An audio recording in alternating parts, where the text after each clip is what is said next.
How have the couple of days been since that Carlton match?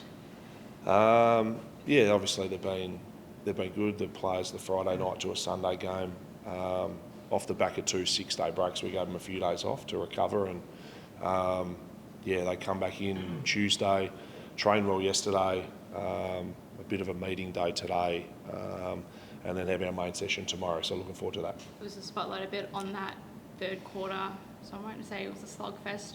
And you touched on that clearance and stoppage meeting. What was the main message out of that? Yeah, I think first of all, to play against a really good clearance and contested ball team, that was probably the first thing we had to look at in the game and try and match them in that area, which to the players' credit, they did that well. So it was about acknowledging that, but then also about some improvements we still need to make. And yeah, the conditions probably allowed for that a bit, and then it was good to see the last quarter to play with a little bit more power and the way we want to going forward. I know we spoke about the incidents post-match, but now that the suspensions have been confirmed for both Chuzzy and Joel, in terms of, I guess, how frustrating it is for you that building a bit of momentum, 2 and 3 wins, but now you're without 2 kind of really key parts of the team, and especially for Chuzzy having the second suspension for the year, what's your kind of overall feeling about it all? Yeah, they're remorseful for what they've done. I addressed the players yesterday when they got back about the balance we need to find between the rules are there, you have to play to that, and the bump and any contact you do make with the head, you're a high possibility of being suspended for a number of weeks. So we need our best players playing footy. So they were made aware that we don't want to do that as a football club. And the technique stuff we touched on briefly about as soon as you put your elbow in and hit them with your shoulder, you're every possibility. So something we'll talk about and work on. Is it more technique based than discipline based, do you think? It's probably a little bit of both. I think the players need to be aware of what they can and can't do, and then the technique, they have to train that. So whether it's arms out, not shoulder in. So there's a number of try and tackle. That's probably the first thing that we always say instead of bumpers. Players know now that if you're doing that and any collision, you're sitting on the sidelines. How big of a step? Justin's form has been excellent the past fortnight, and Joel had a really good second half. So in terms of the impact on your team for this week, how significant is it? Oh yeah, you want your best players playing as often as possible, and those two prove that they play consistent football for our team. So yeah, so it's not ideal, but yeah, we've got to get onto it. You can't dwell on it too much. We've got to learn from why they're not playing. That's certainly our role, and then for them to make sure that now they're out, how can they contribute until they're back? So based off these number of suspensions, some people have labelled you guys as the bad boys of the competition. Is that sort of a label that you think is fair? Oh, I think, no, not at all. I think the suspensions are, when we've copped them, they've been 3 weeks for a lot of them. Obviously Melican and Joel, and but like I say, with the way Melican plays his football, he's not malicious at all. He made a bad decision. So we want to make sure that we can separate the two between bad decisions and actual things that we continually do. So Justin's probably one that's had 2. We need to be aware of his technique, and we've spoken to him about that. You said after the match that you were trying to send a message to the team when you dropped Hayden. Obviously, he didn't seem to have, at least off the stats, the greatest game in the VFL. Does he come back into calculations purely out of need at the moment? Yeah, possibly. Yeah. So we need to look at what it looks like ahead of the ball.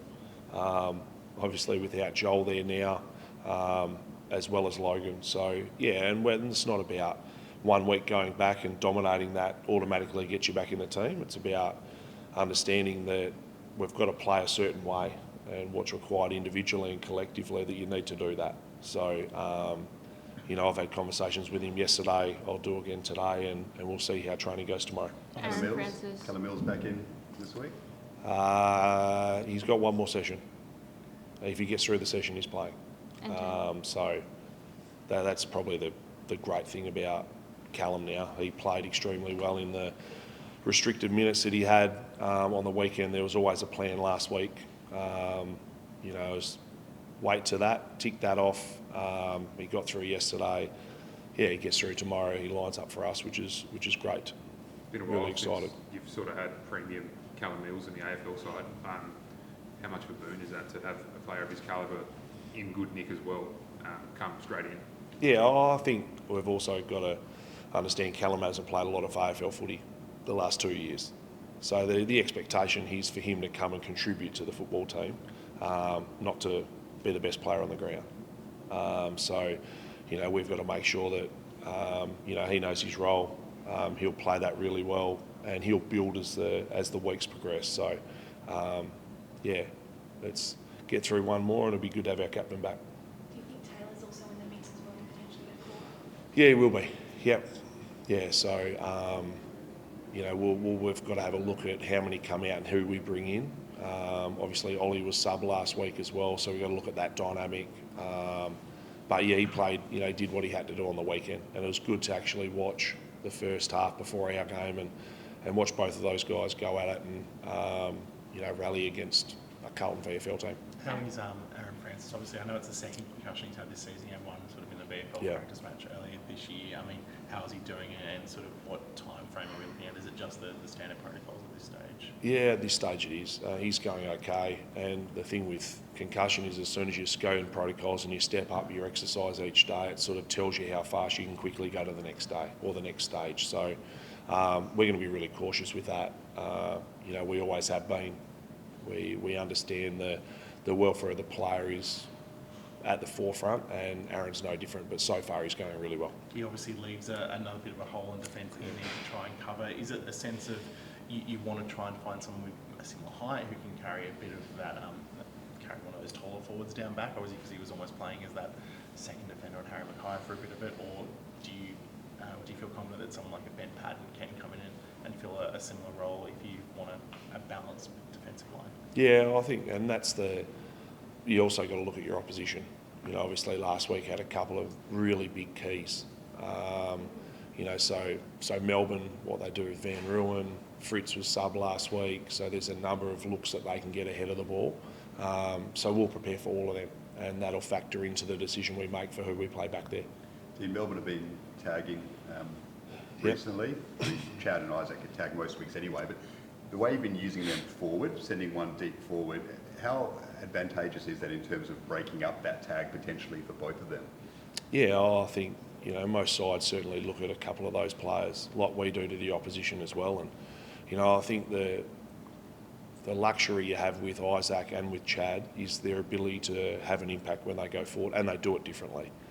So, you know, the match-up between what Isaac can do aerially or on the ground compared to Chad with his burst play is different. So we need to make sure that we're potent certainly around the ball, but also ahead of the ball we can take our opportunities there as well. And they provide a really different match-up for opposition teams. And you know, I think most sides across the land now are getting their dangerous mids ahead of the ball as well.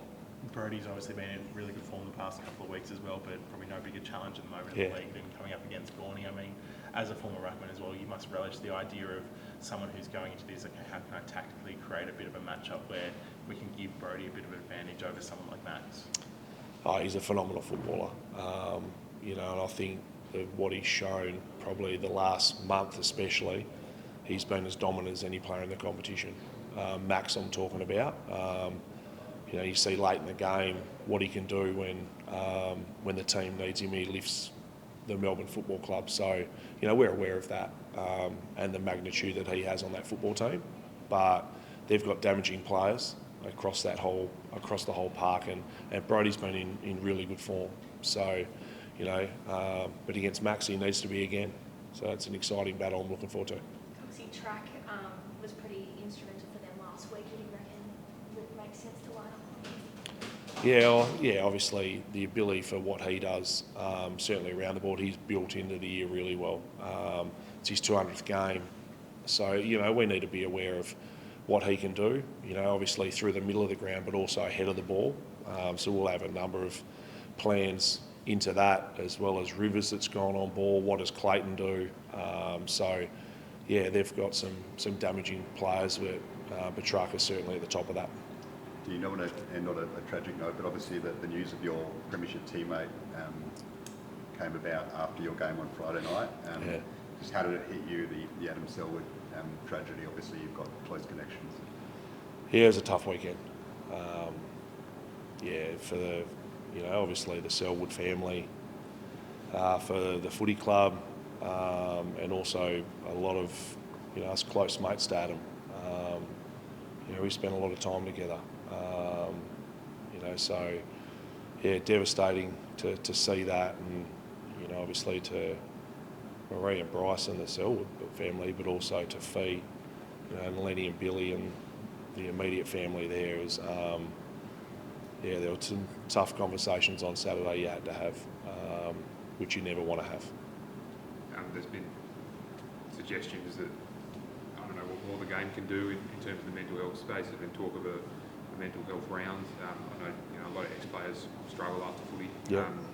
Do you think there's more the game can do, and do you see merit in the idea of a dedicated round to that subject?